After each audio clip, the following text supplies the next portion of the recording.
Hey everyone, this is Mr. Ainsworth here in pre-calc here in lesson 2.2 in unit 2. We're going to be talking about the zeros of a function and taking a look at the behavior of the function at the zeros. And so let's use Desmos as our tool here, our graphing tool that is. And so notice I have it on the right side of my iPad right through here. Go ahead and enter it in and interact. This should be an interactive video here. So you should be doing the same thing on your iPad as we speak. So you got to learn how to, overlap Desmos here alongside your lesson here so we can graph it, analyze it, and then answer a bunch of questions.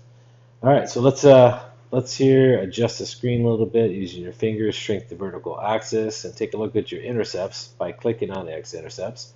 That's one cool thing about Desmos is that if you just use your finger or your Apple Pen, click on the intercepts, it'll tell you.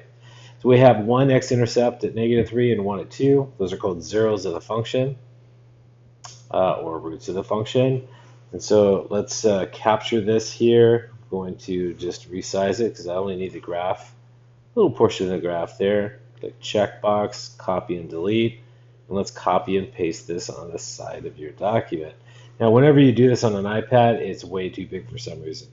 I don't know why. You're going to have to resize it like I'm doing here. And then we can actually, enlarge it and now use it. So once you have your graph here, let's go ahead and annotate a little bit. So we have 1, 0 at -3, 1 at 2, as you can see here. And so what's the behavior of our cubic function here? And I say cubic, you have to know what that, why is it a cubic? So we have 1, 0, our x-intercept at -3. This is called a zero, okay? Or an x-intercept, or a root of a function. Okay, and then notice that the behavior at -3 is totally different than at 2. So why does this happen? Why does the function cross the x-axis at -3 and bounces off the x-axis? This is the x-axis here, y-axis up here. Why does it bounce off 2? Well, let's look at the function more in depth. Okay, so it says graph the function on the coordinate plane. We did that, okay, and identify the following, the x-intercepts. So let's identify the x-intercepts first. So we have one at x equals -3, okay, and the other one at 2. Okay, so this is not too life-shattering here, but why does the function cross through at -3 compared to 2? It does something different. So what's the degree? Okay, the degree of the polynomial. Well, we could multiply all three of these binomials, and we could do that. You can expand it, but it's not necessary. All you do is look at your variables here in each of the binomials. I see x here, another x, and x. And if we were actually going to multiply through these polynomials, we'd have to multiply x times x times x. So this right here, just an easy way to think about it is figure out whatever x times x is, which is obviously x cubed, and that would tell you the degree of the polynomial. So it's the highest degree of the variable terms. So degree equals 3, it's called a cubic. Okay? Now it says, how are the factors related to the x-intercepts? Okay, so we have an x-intercept at -3 and at 2, we only have 2 of them. All right, so when you find x-intercepts, you set the function equal to 0. So you set g of x equal to 0. All right, and solve for x. And solve for x here. So let's do that here. So when you have a product of factors here, and you want to figure out the x-intercept, that's where y equals 0 here. When I said g of x equal to 0, but that's basically y equals 0, right? Because the y value on these points is 0. I mean, just look at the x-intercepts. The y coordinate is 0 on both of them. Why? Because you're on the x-axis and not the y-axis.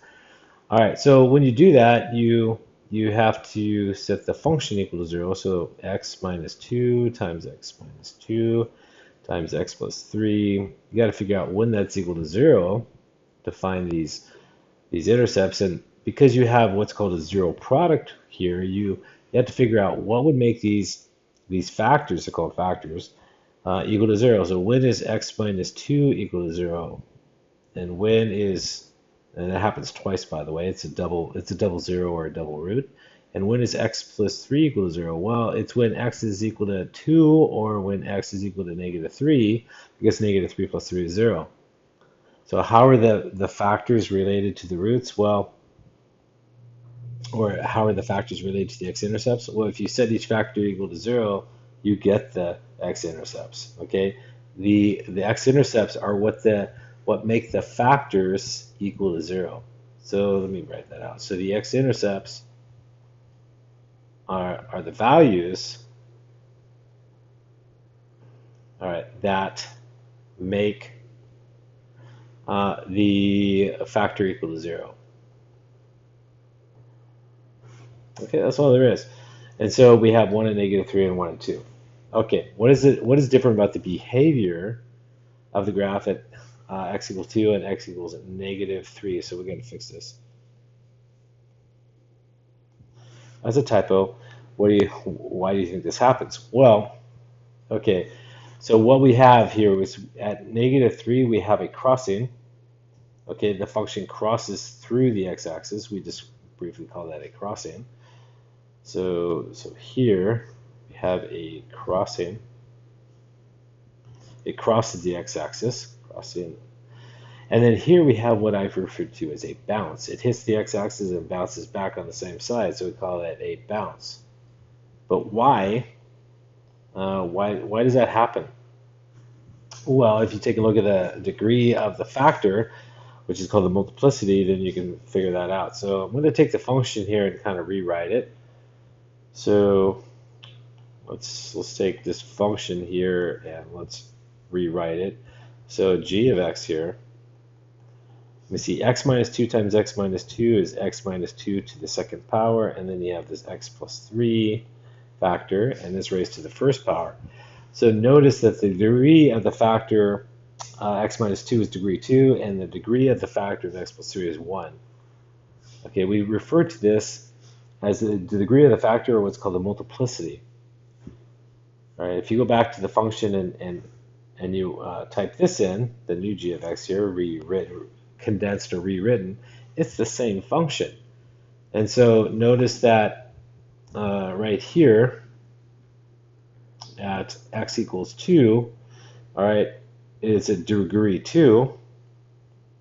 And again, degree equal to 2, we refer to that as the multiplicity. Multiplicity. Right? And notice that it is an even number. And it turns out that anytime you have an even degree or an even multiplicity, you'll have a bounce. Okay? And you're going to find that out through the lesson. You're going to see it happen multiple times. Now at x equals negative 3, okay, it's degree 1, which is an odd multiplicity. Degree equal to 1, and that's odd. And notice that you have a crossing. So that always happens when you have an odd degree, or what we say is an odd multiplicity. Now that's the easy way to tell how the function behaves at a 0. Okay? So let's verify everything I said just by going through number 2 and analyzing it the same way. So let's continue with our study here. So let's bring up decimals again and enter the function in. Oops. Come on. Gotta get this over here. Well, this is weird. Okay, so turn this off. Let's enter the new function in. So y is equal to, all right, x minus 2 to the third power times x minus 4. 2 times x minus 4. Cool. Now, notice we have this different looking function here. There we go. And notice that we have an x-intercept at 2 and at 4.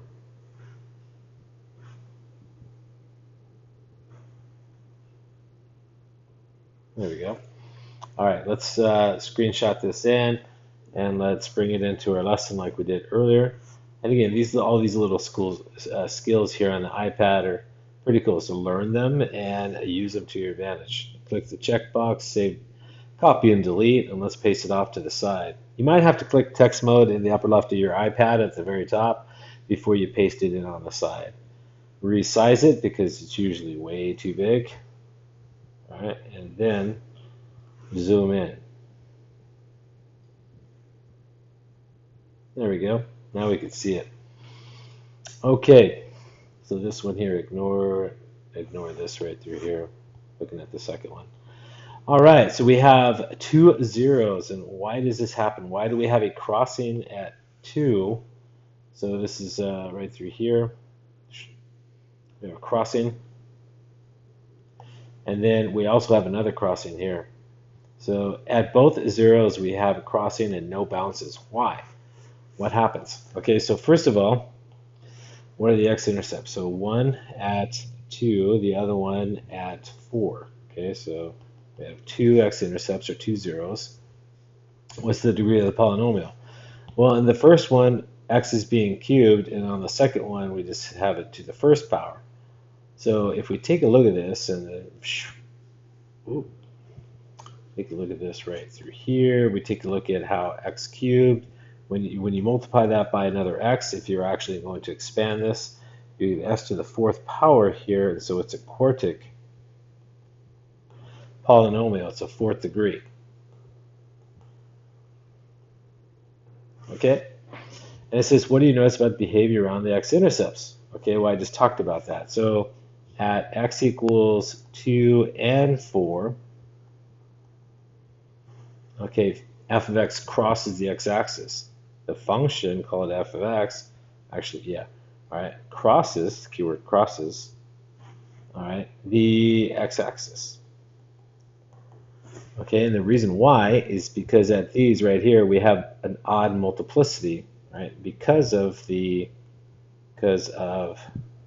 odd degree or multiplicity. So I'll say degree, but we have a fancy name for that. It's called multiplicity. Multiplicity. Okay? So at x equals 2, it's degree 3. And then x equals 4 is degree 1. And both of those are odd numbers, right? That's odd. Okay, and this is odd. So if you have an odd degree or odd multiplicity, the function is always going to pass through the x-axis there. How it passes, through the x-axis, that changes depending on the degree. All right, and we'll talk about that in a minute. All right, number 3. We have new function, so let's graph it. Got to get used to this new software on the iPad. So turn this off, and let's type in the new one here. So y is equal to 1/2 times x plus 3 times x plus 1, holy cow, times x squared plus 4. There we go. Can't even see it. I'm going to have to adjust it with your fingers. Okay. Weird looking function. Okay, so let's screenshot this puppy. And here, let's type in, click on the x-intercepts here, screenshot it, let's bring it in. Again, everything I'm showing you guys here on the iPad, you can do. All you have to do is teach yourself how to do it, right? So copy and delete it, and then paste it off to the side. Click the text mode up in the upper left-hand corner of your iPad, paste it in and resize it, and then you're good to go. Look at that. Okay. Now zoom in so you can see it better. All right, so here we go. So now let's analyze and answer all the questions. We have x-intercepts at -3 and 1. So at x equals -3 and x equals 1, what is the degree of the function? Well, we got to analyze it. In the first factor, I see x to the first power. In the second factor, I see x, and then I have to multiply it by an x squared. So we have x times x squared, and that's obviously x to the fourth when you add your exponents. All right, and so this is a fourth degree quartic polynomial. Okay, how many solutions are there to the function when f of x equals 0? Well, let's figure it out. And on the screen, it only crosses the x-axis at twice, so there's only 2 real solutions here. Only 2. So, let's see here. So x plus 3, when is that is equal to 0, when is x plus 1 equal to 0, and when is x squared plus 4 equal to 0? Well, oh, I don't need parentheses in this first one. Sorry, guys. Take those out. So here we have a solution, or a 0 at negative 3. On the second one, we have 1 at negative 1. But if you try to solve x squared equals 4, you have to subtract 4. And my friends, x squared can't be equal to negative 4. So there's no real solutions here. There's two imaginary. Okay, so no real solutions here. So two real solutions and two imaginary. So two real solutions, okay, and two imaginary, all right, solutions. And you guys should know that because you talked about that in Algebra 2 last year. It's like, that's the prerequisite class for this class. All right, we're just applying everything you learned then. Okay, so now number 4, some solutions zeros can't be seen on the graph. They are imaginary. I just talked about that.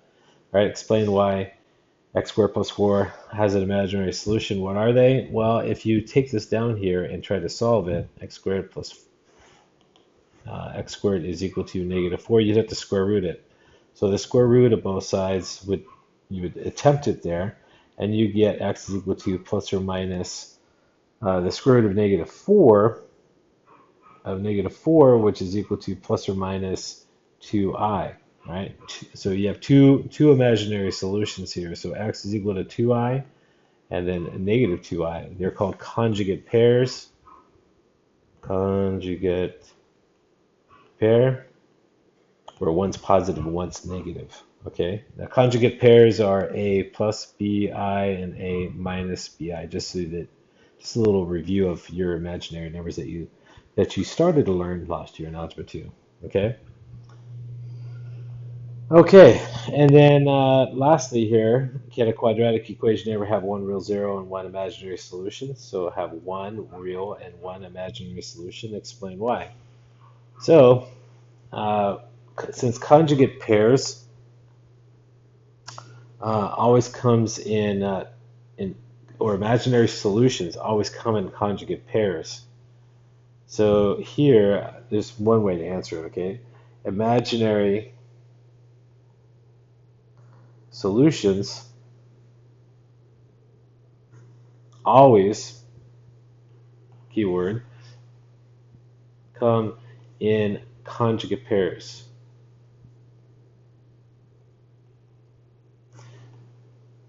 So if they tell you it has one imaginary solution, you really have two, okay? We're talking, when I say conjugate pairs, like I said over there in the margin, a plus bi, and the other, you just change the sign, a minus bi. All right, so if you have one imaginary solution, really you have two, and if you have two imaginaries and one real, that's three solutions, so it has to be a cubic. All right, so this is not possible. Okay, so not possible. Here's another way to look at it. Okay, so let's draw some pictures. If you're going to draw a quadratic, you got to draw a parabola, right? So let's draw some axes here. So here are the axes. So, okay, suppose this is the x-axis, this is the y-axis. Your parabola may not intersect the x-axis. It may do this. It may be parallel. And in here, there's no real solutions. No real solutions. Okay, there are two imaginary solutions. Now, another case scenario would be is if the parabola intersect the x-axis at one point. If that's the case, you have one real solution, and it happens to be a double root. So one real solution, and it happens to be a double root. Okay, I'm talking about something like y is equal to x minus 4 to the second power. So it appears twice as a double root. You can verify that in Desmos if you like. Or it may do this. You may intersect the x-axis twice. So something like this. Okay, and if it intersects the x-axis twice, you have two real solutions and no imaginary. So here, this is two real solutions here. That's the only possibility, either one real solution, two real solutions, or two imaginary solutions, but you can't have one real and one imaginary, not possible. Okay, all right, so let's talk about some learning targets here. So let's formalize everything. So I mentioned the word multiplicity. So let's talk about that again. Multiplicity. Okay, I refer to that as the degree of the factor. Okay, so that's the first thing. So it's the degree of factor, degree, okay, the exponent of the factor of the polynomial. Okay, so if I wrote it as, let's say, x minus r1 to the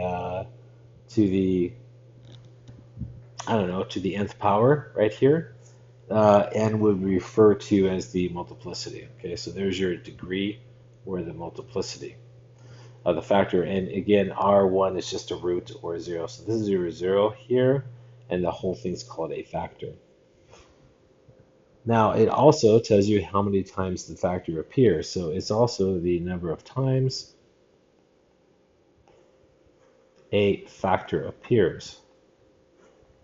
What do I mean by that? Let's go back to the lesson and take a look at it.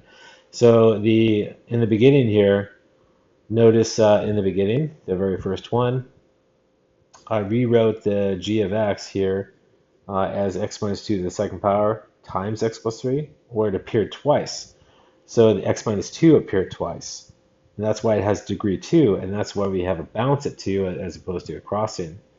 So the degree 2 refers to how many times a factor appears. That's what I was talking about when I say number of times the factor appears. Okay, and then in respect to the root or the multiplicity here, so let's talk multiplicity again. So if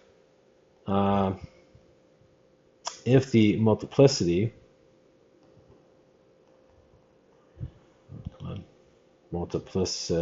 there we go. Okay, which is your exponent here. Okay, if it is odd, okay, so if it is odd, we have a crossing.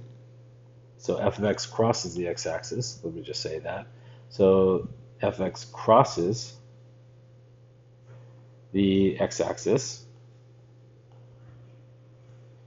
And then if it is even, okay, if n is even, if the multiplicity, which is, we're talking about the exponent here, if it's even, 2, 4, 6, 8, something like that, all right, f of x bounces off the x-axis.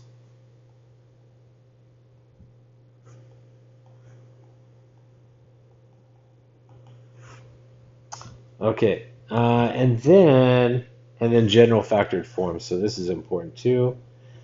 So you have to know what general factored form is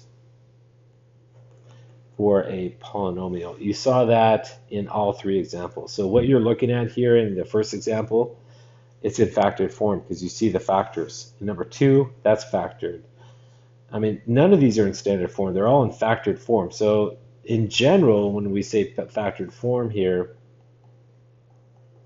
when a polynomial is in factored form, in fact, let's use p of x just for funsies here. So p for polynomial. So a polynomial in factored form would look like a, which is just a lead coefficient here, times x minus the first 0, which we're going to call a root, r1, times x minus r2 times x minus r3, and so on, dot, dot, dot, times x minus r sub n, depending on how many roots they are. And these R1, this R1, R2, R3, and all R sub n here, these are the roots. Okay, that's a root or a 0. So this is a root, or what's commonly known as a 0 of the polynomial. And this a value here, all that is called a lead coefficient. Lead coefficient. And there you go. So that kind of summarizes some of the main things that you need to know in the lesson here, given a polynomial function. Okay, and then all you have to do is do your check for understanding and then move on. So go ahead and do that. Do this on your own. So this is on your own. Okay, and check instructor's notes in Canvas.